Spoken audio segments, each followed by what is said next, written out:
thank you for having me here. It's a real pleasure. I didn't know Becky was going to mention all those things. I just wanted to say I'm a recovering middle school principal. And it's true. It's great to be in a room of people who get how special it is to work with 11 to 14-year-olds and what adolescence is all about. It takes a special kind of person, as people keep telling us. And I did it for a long time.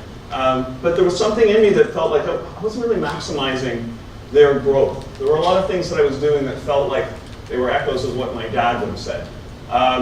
So I actually left last year because of my own kind of personal growth and development. And what I'm going to share with you today is a little bit about that, because I think it's really relevant to what we need to do if we're going to maximize young people's development. So I want to get you into thinking along those lines right away. So if you could, think of a time when a middle school student astonished you, did something really amazing, something positive that made you proud, an accomplishment, something that went beyond. So take some time and think about that in your head. You are going to share it, so don't cheat. Think about where you're going for dinner tonight.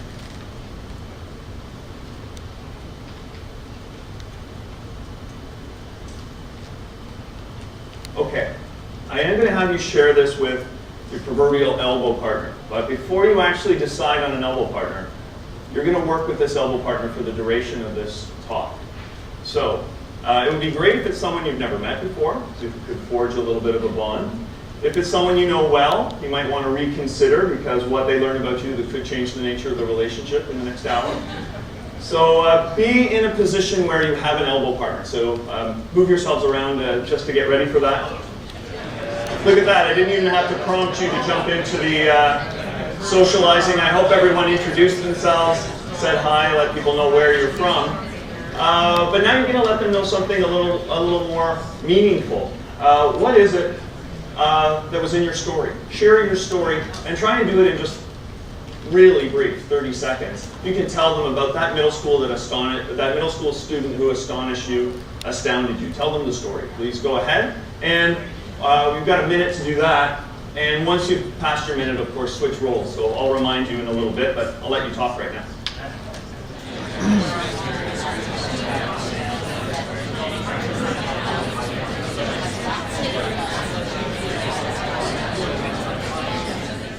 So, why was it astonishing? What was it about this middle school student's action, achievement, attitude? What did you value? Call it out. Heart. Heart? Okay. Something else? Surprise. Pride? Surprise. Surprise? Okay. Surprising. Thank you. Empathy. They were empathetic? Courage. Courage. Determination. Beyond expectation. Self-directed. Genuine respectfulness. Face outside of the classroom. Perseverance. So when we think about what we actually value about students, do these things echo with us?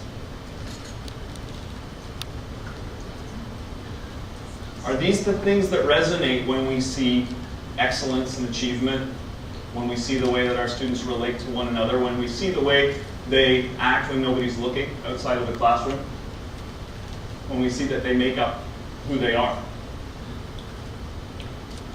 Well, today I'm going to talk to you about the science of looking at strengths.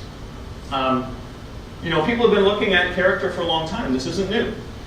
Old Aristotle here 2,500 years ago was talking about how do you become the person you want to be? How do you become a good person? And I know that's a concern for us when we think about our middle school students. And Aristotle and the Greeks really said it was about action. It really had to do with those things that people did that led them toward the virtues. Now the Greeks had a really complicated way of seeing if things mapped onto virtues, those great qualities that existed somewhere and they didn't know where. So for millennia then, people have continued to study this. Those people are moral philosophers. They've gone into university libraries and coffee shops and have never been heard from again. So we're not really going to follow them. We're going to look at these actions that we know are good and we know show character and we know that they develop character. And so today I want to really talk to us talk with you about understanding why a strengths-based approach is important and why creating a vocabulary around what strengths are helps every student have access to their strengths. But more important than that, I know that a lot of people have already started into this work and started looking at programs. Those programs have to fit into your culture. And what is the culture of schools? Schools exist in society. What's the culture of society? And what's your own attitude and wavelength on a day-to-day basis? And how do you help create a strength environment? So that's probably the third point, and the one that I find most important, is how do we develop our own strengths? How do we realize that this work of understanding what our character is and what people most value is some of the most important work of modeling that we can do in school? And it's some of the most important work we can do in terms of our own growth and achieving what we want to achieve in school and in life. How many people are aware of Carol Dweck's work? How many people have some implementation of Carol Dweck's work? Okay, so that's a lot of people. I'm not going to spend a lot of time on it, other than to say it's been incredibly impactful for this woman who'd been working at it for 30 years to finally write a popular book in 2006, and to see the education community jump on the idea. We just needed a framework. We've always known that attitude is so important to learning, and we've always known that students who are willing to challenge themselves are going to have a better experience with the material than those people who shut down to it because they don't think they can do it. So her work has been really important in the field of positive psychology and positive education. And people have started to build off it. How many people are familiar with Angela Duckworth's work? Okay, so similarly, Angela's work at Penn, now that she's kind of moved into the field of positive psychology, she's developed this idea. It's not a new idea to think that people need to have grit to achieve things. But what she realized is that grit, passion plus perseverance, often outweigh intelligence when it comes to success and achievement in life. And she did that through developing this research base and really looking at studies of successful people. And that's been the shift, starting to look at people who are high achievers and saying, what are they doing differently? And how can we not only know about their results, but are there ways that we could teach them? Sort of the grandfather of this was Mihai Csikszentmihalyi, with his idea of what do high performers really do? When we see someone completely immersed in their work, an artist or a high-level music performer, how is it that the challenge of the piece and the skill of the person comes together to almost create a situation where they're lost in the work? And he named that kind of optimal experience flow. And how many people have heard of flow? So this work has started to have currency in our education environments. But I don't want to talk to you specifically about it. I want to talk to you about lettuce. And I want to talk to you about lettuce because my friend Amin is poised to become the lettuce king. And I'm not joking about this. Amin is a very successful entrepreneur in Canada. He did very well with his family's company, took it up to the level where multinationals were interested and sold it. And so he had a little bit of nest egg and a little bit of time, and he didn't just sit on it. He said, what can I do next? How can I bring together science and a business opportunity to do something really meaningful? And so he picked lettuce. Pretty glamorous, right?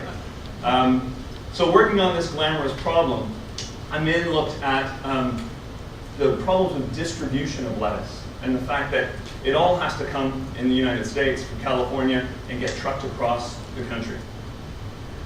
And at the same time that Amin was looking at this business problem, he was saying, what technology really helps growing? What helps, what's going on in the science of growth? And he realized there's a lot of work going on in LEDs and using different wavelengths of light in the growth cycle. Amin's product that's going to take the lettuce world by storm is a patented means for growing lettuce where the seed stays the same, the nutrients stay the same, but all they do is using large amounts of data, even artificial intelligence in this system, to change the wavelength of light at the right time. The right wavelength at the right time for these plants is having amazing effects.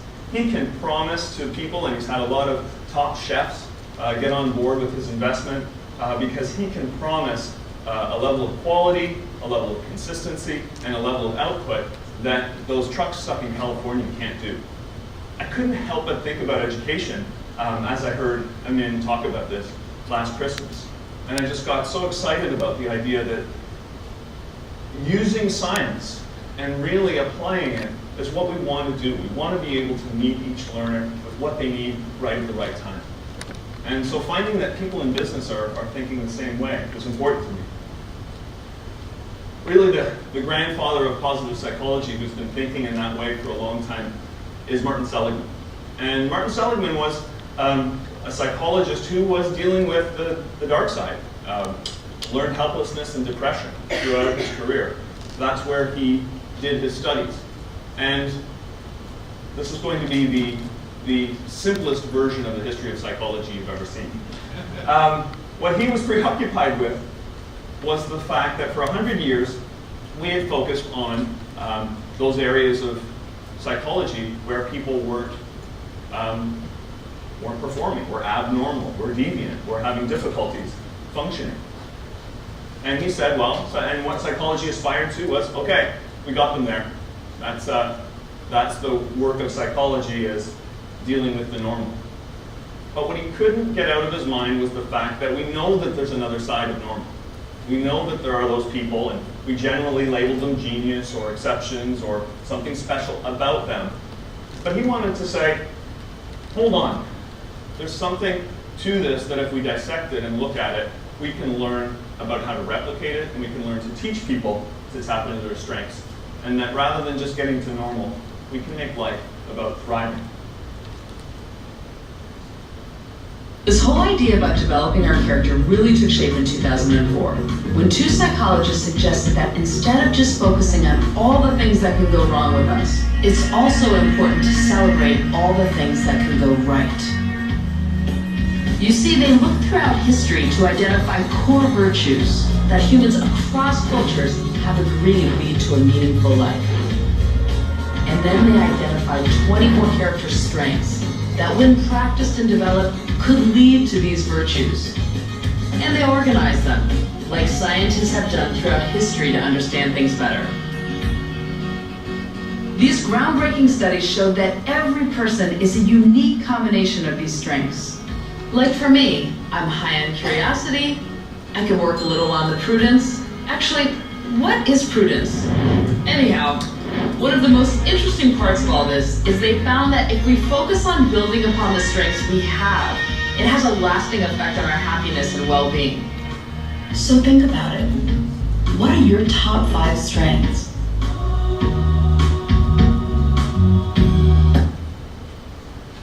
That work was pretty consuming for a lot of psychologists for a number of years. The story goes that Martin Seligman said, who out there could help me with this work? Who really knows the work? And people put him in touch with Chris Peterson.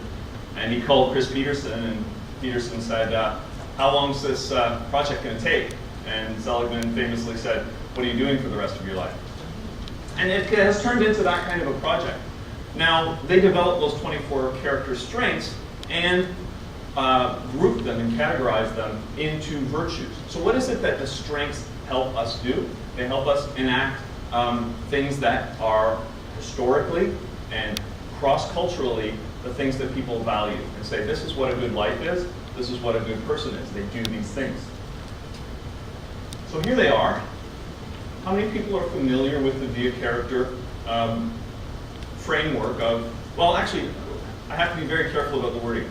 The VIA character classification, because that's exactly what it is. It's not a taxonomy, it's not a theory, but rather they looked across history and across cultures and pulled these out. So that book that you saw is a big tome where they identify the categorization ideas they used, how they looked across cultures, where they looked for evidence, and why they pulled out the 24 that they pulled out. And as the work continues, there may be things that go by other names, but looking at these helps us develop the 24. You see your top 5?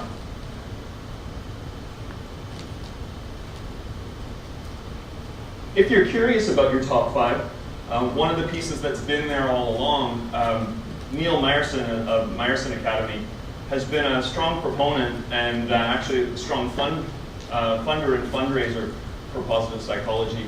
He created the Via Character site and Via Character institution. And what they've developed is, because these are based on actions, they've developed a survey that asks you what are your preferred actions. And from that survey, they develop a ranking. And it's only a ranking. We all have strengths that we call on at different times, but Via Character will spit out for you sort of a character ranking and cluster them somewhat. So they say those top ones are your signature strengths, the other ones are your supporting strengths, and the final ones that might be toward the bottom are not your weaknesses. They're your areas that maybe you don't tap into as much. Maybe you find they take more energy. Maybe they require growth. But that's how Via Character functions, and it's been promised to be free, at least the initial survey, in perpetuity. So if you haven't used it, has anyone ever done their Via Character strength survey? Awesome. This is a great room. I'm happy to see. This is one of those things that as you talk about it, you realize that there's other people experimenting with it, growing with it. So I'm hoping that leads into some great conversation today. So the thing about strengths, we've already explored a little bit. I'll just take a minute to say why it is so important to recognize them. Is because they're already in process.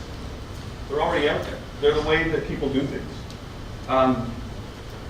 And not only that, they're what we use when we want to achieve something.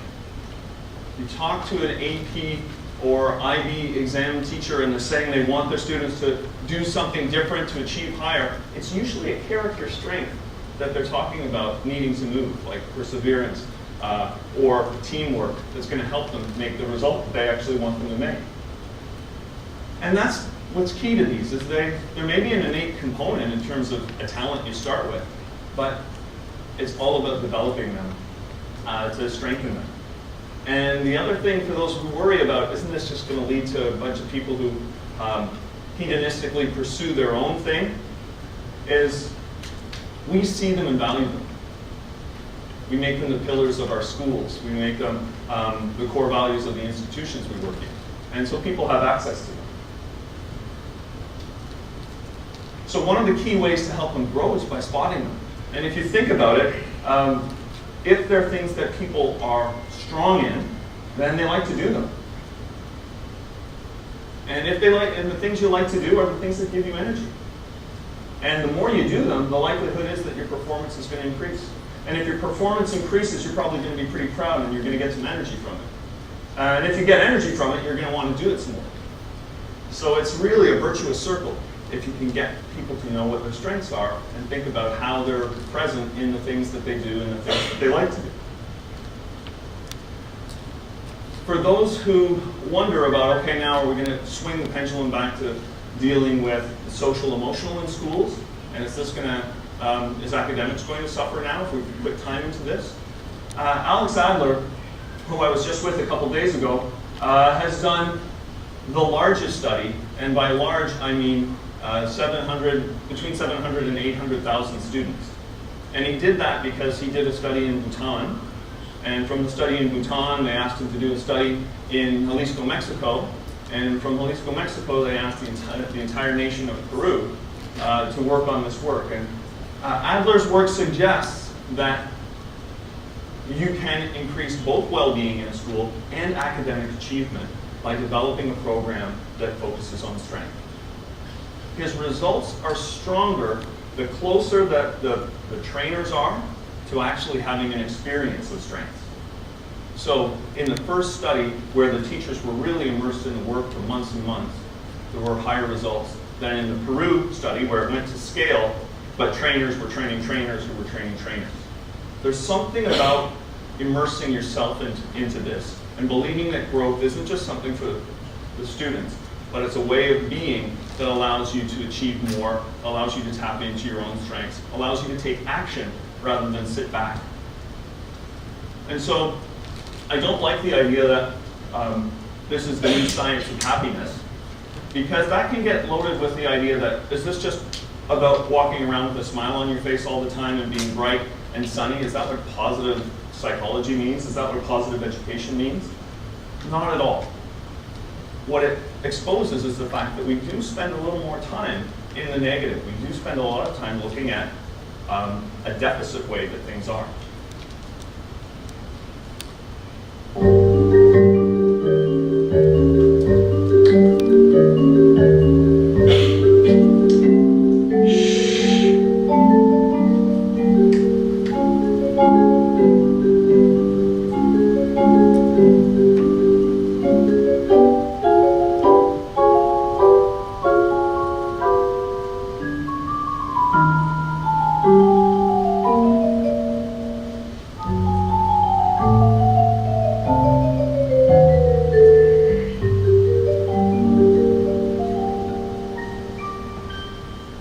So you gotta admit that perspective has a lot to do with our perception.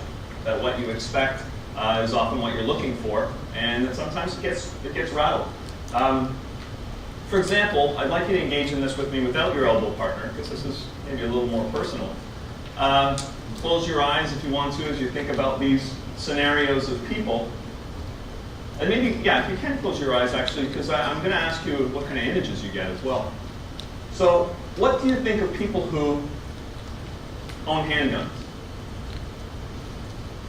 People who go to church? People who don't vote?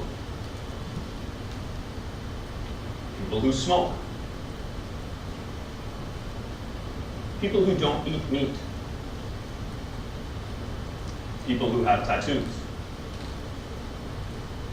People who are in college? People who are over 60. People who like cats. Is the last two. Students who always complete homework. Students who have been suspended. So you don't have to report to anyone on this. You can just hold your response to it privately, reflect on it, do what you will with it. But think about in what ways, as you did that, you started to think in terms of us, them. And you started to see the other side of the category, and you probably put yourself on one side or the other, depending on what your relationship is to handguns, voting, and eating meat. And wondered about those other people, and maybe made some judgments about them. For example, did anyone maybe in their image entail some things? Did you see how the student who was suspended was dressed? Did you see the person who doesn't eat meat out hugging trees in the forest? In what ways are some of those biases real? Because they tend to be real, and research tends to indicate that we do hang on to them, and they're present in ways that we don't see and don't realize. So for example, that research came from Daniel Kahneman, Nobel Prize winner in behavior economics. And behavior economics is the title they gave it to keep it legitimate so people wouldn't call it positive psychology. But Kahneman has kind of been adopted by positive psychology because he really does point out the fact that we do have a bit of a negativity bias. And through their studies of loss aversion, they realized humans pay more attention to negative experiences over neutral or positive experiences. And of course, when you think about that, that makes sense, that we're hardwired to first make sure there's no threat before we get into safety. So negativity bias has a lot to do with noticing those things that might be off or wrong in the environment. Even when it's inconsequential, people tend to focus on the negative. So if you focused on my spelling error, you probably were a little bit fixated on your negativity bias and missing some of the pearls I was throwing at you otherwise.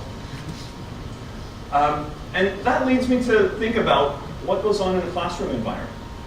Because Kahneman talked about system 1 and system 2 and thinking fast and slow. And if we think about system 1 as the threat response system, how does the same material, imagine the same material is coming at two people, but your threat response is activated. You don't like school, you're not successful, you've had a bad experience with that teacher, you don't think someone likes you. And how is that material going to come at you if your attitude is open? You're not in fear. You want to connect and hear what other people are up to. Is one person in your classroom coping while another is thriving? Is one person fixated on avoiding punishment while someone else is taking pride? Someone's out there just to please, where other students are starting to become more independent and care about it for their own reasons.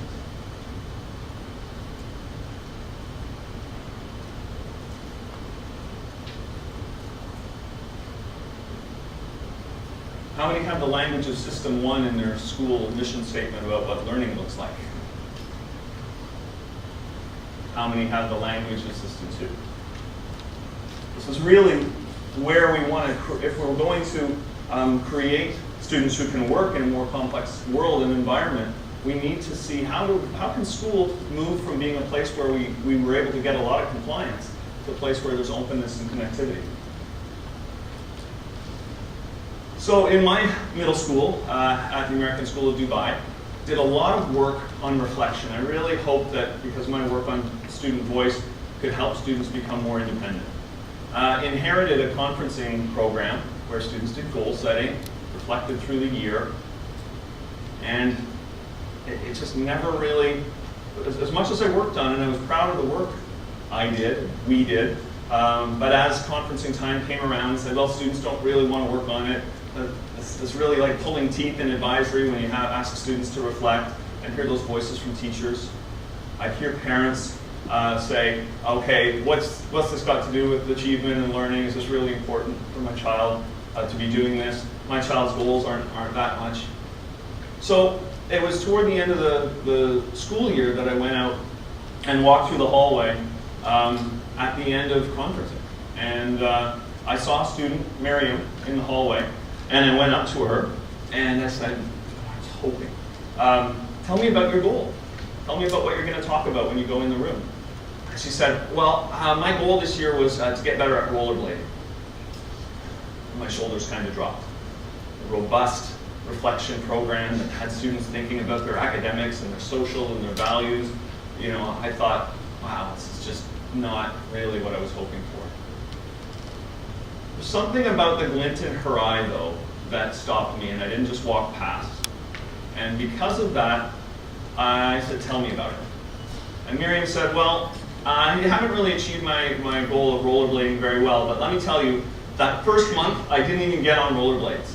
And I was doing my homework at the end of school, and where I sit to do my homework, I could see other kids outside playing, and I wasn't out there. They were skateboarding and on rollerblades and other things. I wasn't even doing it. So about 6 weeks in, I kind of got frustrated, and I said, why am I not out there doing rollerblading? And so I started to look at how I was doing my homework. And so from that and my goal setting, I developed this analysis chart, and I started looking at how I was spending my time during the school year. And so I analyzed my homework and how I was spending my time, how much time I was chatting with friends, how focused I was. And about a few weeks into that, I started rollerblading more and more, and I started managing my time much better, and I've gotten really, really organized from this. And I came so close to missing it. And I came so close to missing it because, as I started my story, you heard it. That idea was already stuck in my mind from some of the feedback and from some of my hopes. I had a bit of a negativity bias that the conferencing program wasn't as robust or good as it could be. And I had a bit of a confirmation bias. When I heard other people say it, I said, well, that's, we're not there yet. It's still not any good. And I started thinking, well, that's because other people aren't pulling their weight on it. If only parents would buy into it. If only teachers would break through these barriers in the advisory program. And I started having this binary thinking, another bias and prejudice of, well, if it's not about academic success and really her integrating everything from the get-go, some story about rollerblading can't be very robust, can't lead to a great story of reflection and learning about yourself. But it did. Probably because of that curiosity that for some reason I had. But I had to overcome my old wiring. And that wiring is there for a reason. Remember, threat response helps us to avoid danger. But maybe it's a little overactive in the 21st century, and maybe we need to look at ways to change it. Because we do go from all the information that's out there to thinking about our perspective. What are we noticing in our environment? And how does it lead to beliefs? And how do those beliefs lead to actions? Barbara Fredrickson, another positive psychology researcher, has found through her studies that just focusing on positive emotion can expand study participants' horizons, actually changes what they see. And they do this in really simple ways, giving gifts to study participants and then having them be asked to look at a screen. People who haven't received the gifts, in larger measure, just focus on the center image of the screen, don't look around and see other things. That's just one example of how her broaden and build theory talks about how if we can get people in a state of positive emotion, we can get them into system 2, to where they want to connect, where they want to see more, and where they want to be creative. Another person who's working in positive psychology who's done this for parents is Lee Waters. And similar to my curiosity moment, but maybe a little bit different because she's coming at it from the frustrated parent moment, is, and I think this applies well to teachers, her idea of a strength switch is about not seeing the negative by assuming the positive, and also by assuming competency. And it starts with a really simple, bite your tongue, take a breath, resist your urge to fix or to take on the problem for a young person. And instead come at it with the idea that there's some strengths there and ask questions about what strengths might help that person do it. It's a great way to, that expectation of competency is a great way to honor the idea that someone can, and to take a lot of problems off your shoulders if the other person can solve it for themselves. And so her work has really led to a shift in parenting, and I think now she does a lot of work with teachers. So just to sum that part up, we love positive, don't get me wrong. We love to go towards the sunset and experience joy and experience connection, experience awe. But we walk toward those things. Because when there's a threat, we run from threats.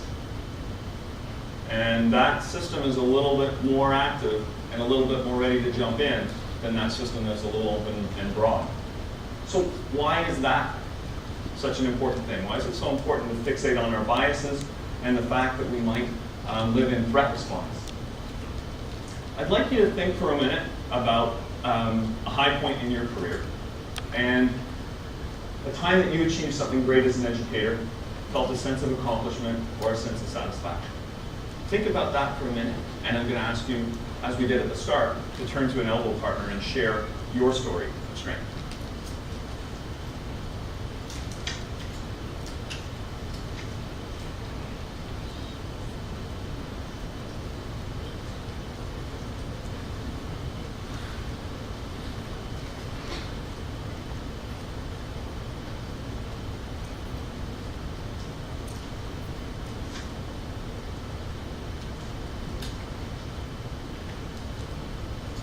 Okay, if you're ready, turn to your elbow partner, and similar to last time, share the story briefly, and take about a minute, and then switch roles. I'll remind you in a minute to switch roles.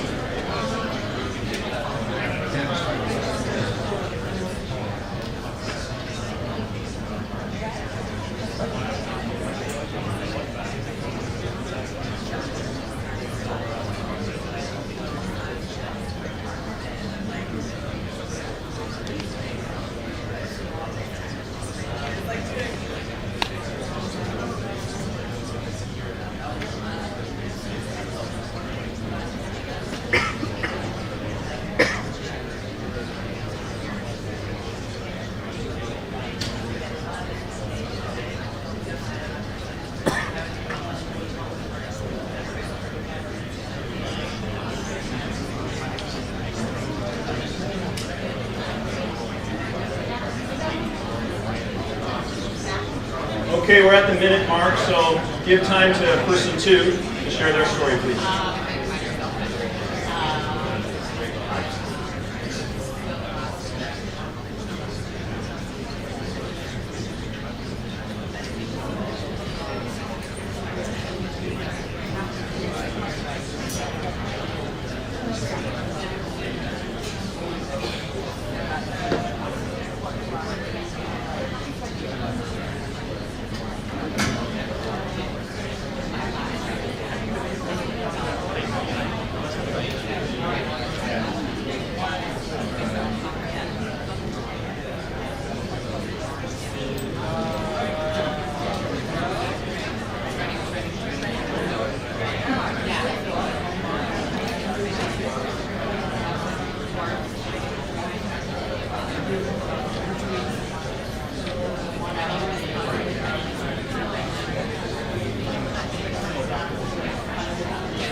Okay, I'll ask you to wrap up your stories in the next 30 seconds.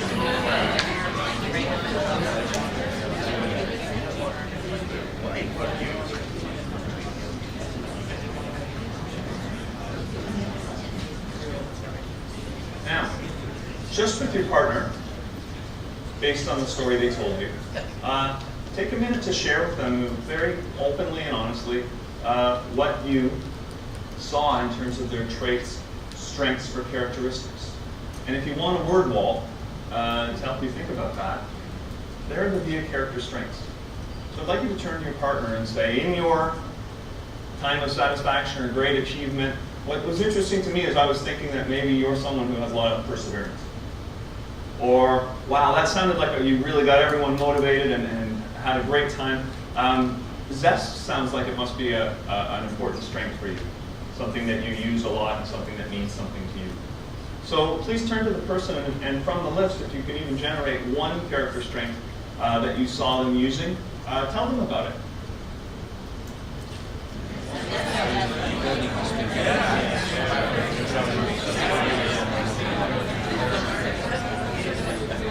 Okay, you can finish gushing over how great they are and stop telling them all these wonderful things about themselves. So you get a big head, right? Take a half a minute to wrap up. Wow, I just caught myself.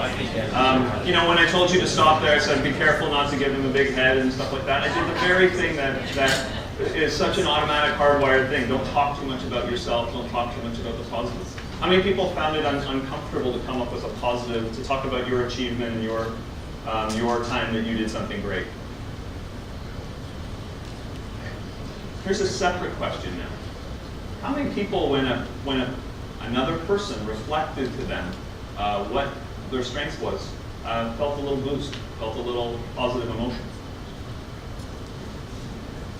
It's that easy. Really cool. And why do we worry about that? Well, because we live in a world of worriers. That this time of the school year, well, a little earlier, February, is when our grade 8s get ready for high school. And it's an exciting time with counselors in advisory rooms and students making choices for high school. And so I went with my great enthusiasm into a classroom and saw some grade 8 girls sitting at a table there. I'm like, girls, you must be so excited. You're making all these choices and going into high school. No. Why? We're stressed. We're anxious about high school. Her sister's in high school and she says, you have no time to yourself, you can't do anything, the teachers are so hard, they're so mean, and you have to work all the time, it's really... And so these grade 8 girls were very wound up about high school. I said, but high school is a great time. It's when you get to be a little bit more independent, so you get to make choices about what you value, and that's kind of who you want to be, those things that you're good at, and you become more independent. So it's a great place to kind of figure out who you are.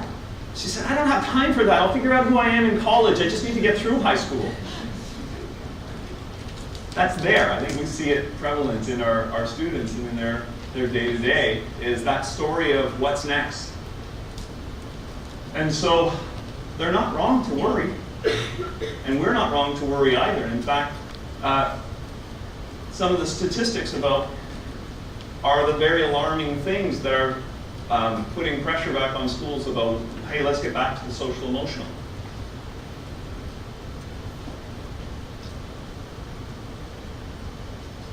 So where could that possibly be coming from? We live in a vulnerable world. And one of the ways we deal with it is we numb vulnerability. And I think there's evidence, and it's not the only reason this evidence exists, but I think that it's a huge cause. We are the most in debt, obese, addicted, and medicated adult cohort in U.S. history. The problem is, and I learned this from the research, that you cannot selectively numb emotion. You can't say, here's the bad stuff. Here's vulnerability, here's grief, here's shame, here's fear, here's disappointment. I don't want to feel these. I'm going to have a couple of beers and a banana nut muffin. I don't want to feel these. And I know that's knowing laughter. I hack into your lives for a living. I know that's, God. You can't numb those hard feelings without numbing the other affects or emotions. You cannot selectively numb. So when we numb those, we numb joy. We numb gratitude. We numb happiness. And then we are miserable and we are looking for purpose and meaning. And then we feel vulnerable. So then we have a couple of beers and a banana nut muffin. And it becomes this dangerous cycle. One of the things that I think that we need to think about is why and how we numb. And it doesn't just have to be addiction. The other thing we do is we make everything that's uncertain certain. Religion has gone from a belief in faith and mystery to certainty. I'm right, you're wrong, shut up. That's it. Just certain. The more afraid we are, the more vulnerable we are, the more afraid we are. This is what politics looks like today. There's no discourse anymore. There's no conversation. There's just blame. You know how blame is described in the research? A way to discharge pain and discomfort. We perfect, if there's anyone who wants their life to look like this, it would be me. But it doesn't work, because what we do is we take fat from our butts and put it in our cheeks.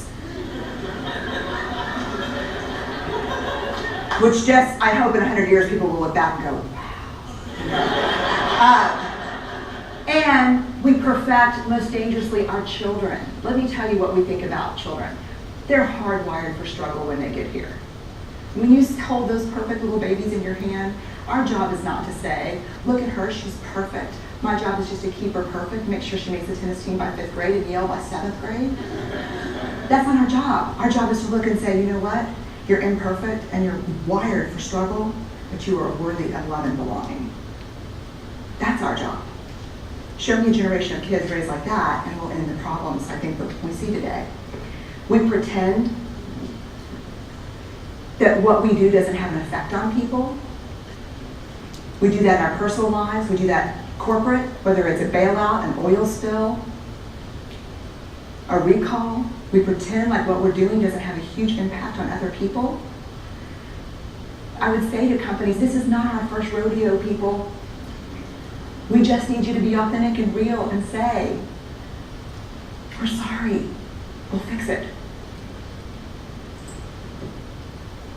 So if our students are anxious, and the world with its volatility, uncertainty, complexity, and ambiguity is making us inherit a world where it's really hard to experience emotion and where people are pushing back, what chance do the gatekeepers have?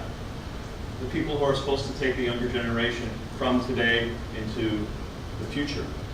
What level of overwhelm exists in a teacher's life without even the further initiative that you may be putting on them, without the expectation for more of their time, without the idea that they want to be present to this meeting, but they've got a parent meeting that's preoccupying them at the end of the day.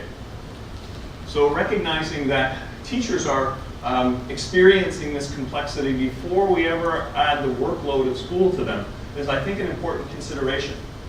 And I think it's important to recognize, too, that that idea of fixing is very prevalent in our culture. They'd like nothing more than things to be simpler for them. And so they'd love to hear their administrators come with fixes.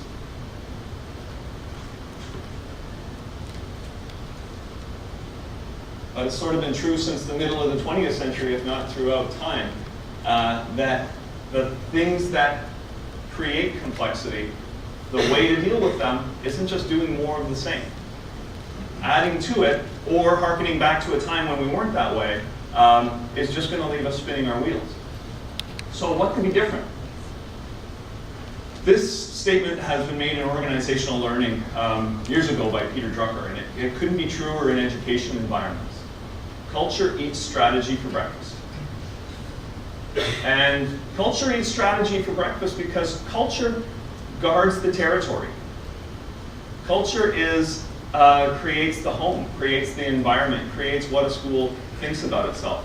And so that new thing swimming in, that new initiative, that change that we're going to have to do, that new person coming in, is already in a place where culture is eyeing it with suspicion and eyeing it with what does it want from me. But let's be fair to ourselves. Middle school leaders, whatever role of leadership you have, that you have a lot of obligations. And you have to balance an incredible amount of demands on your time and on your workload. So, how should you prioritize them? Which promise should you be present to? The one right in front of you. So that's what I want to close with today, is the idea that leading towards positivity happens in every interaction, in every relationship we have. So as Edgar Schein would talk about, trust building requires 3 things. That person wants to know that you're present, that you're not thinking about your dinner or the next meeting or the phone call you have to take. They want to know that you're interested, genuinely interested, not just using a set of questions that you bring every time that you have a meeting with a teacher, but actually engaging. And they want to know that you back them up, that their problem is a shared problem, not that you're going to take it off their shoulders and solve it for them, but that you're going to support them throughout. You know, it's interesting, organizational learning talks a lot about what's involved in making promises to one another. We work in organizations because there's lots of things we can't do alone. So that means we're bringing people into contracts every time we ask them to do something with us, every time we make a request. So what does a responsible request look like? It's actually more involved than I think we think about it in most days. First, you need to know if that person is present and committed to listening to your request. Then you have to be committed as a speaker. Do you really believe this person will be able to do what you're asking of them? From your experience with them, from what you know about them? What is the request? Has it been stated clearly so the person knows what's being asked? And do they get a chance to say, well, I'd love to do that for you, but I've got these things. Could I do this instead? And do you clarify, okay, but this is what my standard is. For this to be done well, it has to look like this. And this is when I need it by. And when that person's done the work, do they tell you that this is it, and we've completed it? And do they hear from you that, yes, this is what I was looking for? Making requests is a very involved thing. And in our hurried, busy, anxious world, do we throw a request over our shoulder and never really know if it was heard? Is email responsible or irresponsible requesting? Do you ever see the eyes? Do you ever hear the return? Do you give the person enough time? Or is there a lot of expectations and a lot of judgments that gets heaped on the way that people reply to their emails or the way that things get done or not done? I think it's important to think how much those are systemic rather than things that should lead to blame about the person that you're working with. For me, last story, and I'll keep this one brief because we're towards the end of our time, I really wanted to help my teachers out. I had a really good will around it. One of my high strengths is creativity. So I thought, let me take it off the backs of our teachers and I'll improve our advisory program. I'll improve reflecting and conferencing. And it was really good work. I involved students in a work group and they helped construct what they wanted to do. It was really inclusive of students, not inclusive of teachers. We sat in a fishbowl environment, and the one thing, my teachers were very generous to me and indulgent of my whims and craziness. So they did it. But they didn't do it with the same level of engagement as if they'd owned it. And I think my big learning there was that my idea to fix things for them didn't acknowledge their voice. They didn't own it. It wasn't part of their day-to-day culture. It was this thing that Ron developed with the students, let's see if it works. Now, it works pretty well, but I think it would be owned and bought into much more if I had been more present of mind, taken the time and said, let's do this work, but let's do it together. So for me, I think being in leadership, I recognized in dealing with complexity that it's going to involve these things. I'm going to be off balance sometimes, and that's going to lead to, did I do the right thing? What can I learn about that? In terms of my good nature and helping the teachers out, why are they so ungrateful? Well, let's back it up a bit. Were they ungrateful or were they excluded from a process that they would have loved to be part of? maybe not loved, that's a strong word maybe, they would have engaged in and had a little bit more ownership in. And so it involves as leaders taking on new roles that aren't the fixer, that aren't the doer, but that are the person who's present in conversation, that recognizes strengths, the power of the individuals in your institution, knowing that every time those interactions go well, your culture gets more positive. My big 3 areas were these.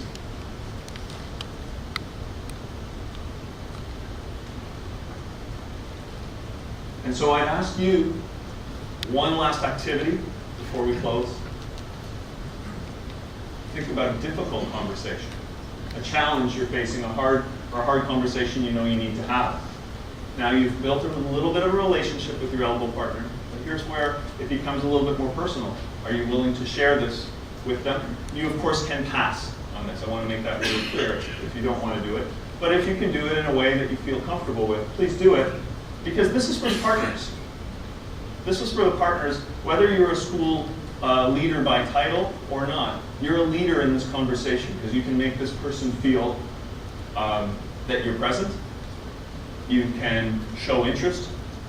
And you can show them that you're willing to think with them about it, not own their problem, but that you care enough to hear about it.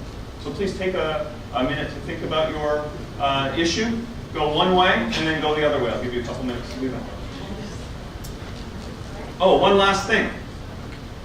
When you get to that stage of after you've heard their problem and you're not fixing it, instead of fixing it, mention some of those strengths you noticed about them before. So say, do you think your strength of, is this a place where you see your strength of creativity helping? Is this a place where you think your zest is going to work? Or is this a place where you need to tap into something that isn't a strength? Please go ahead.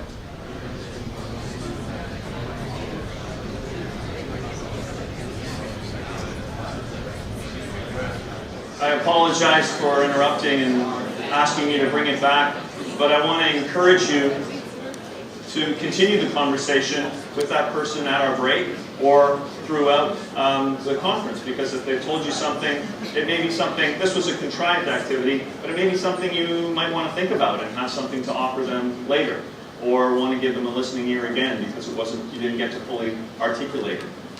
If that was an uncomfortable activity for you, you're not alone.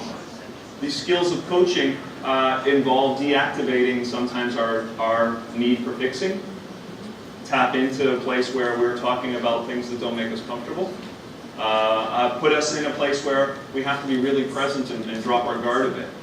So it requires a lot of work. But that's what Aristotle told us a long time ago.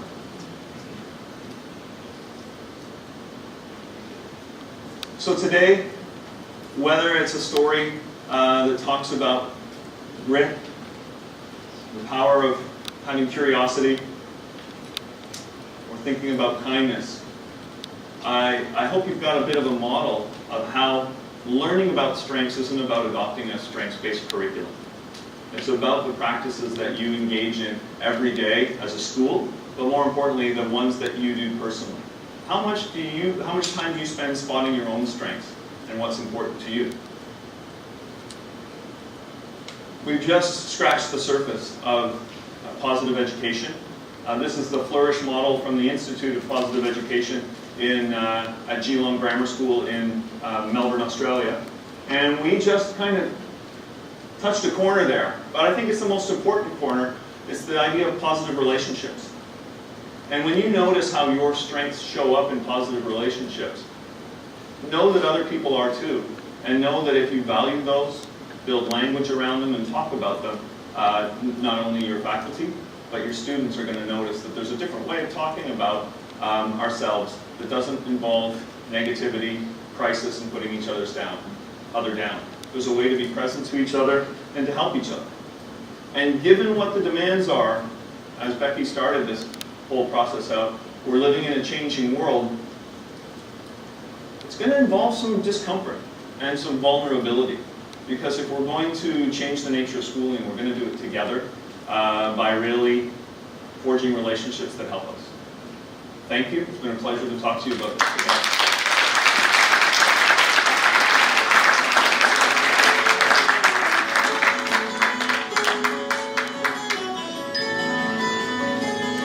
Yes, and as a Canadian, I'm not apologizing, which is weird, because this is Rush. So, sorry, we're ending with Rush. Hello? Thank you, but Ron, I need you to come back up here. Back up here. So, there's a rumor Oh, no. that it's your birthday. So, happy birthday. Happy birthday. We are middle school. We sing happy birthday. Okay. Happy birthday to you. Happy birthday to you. Happy birthday, dear Ron. Happy birthday to you. I don't think I'll forget this birthday. It's a big one, too. Yeah. Thank you very much.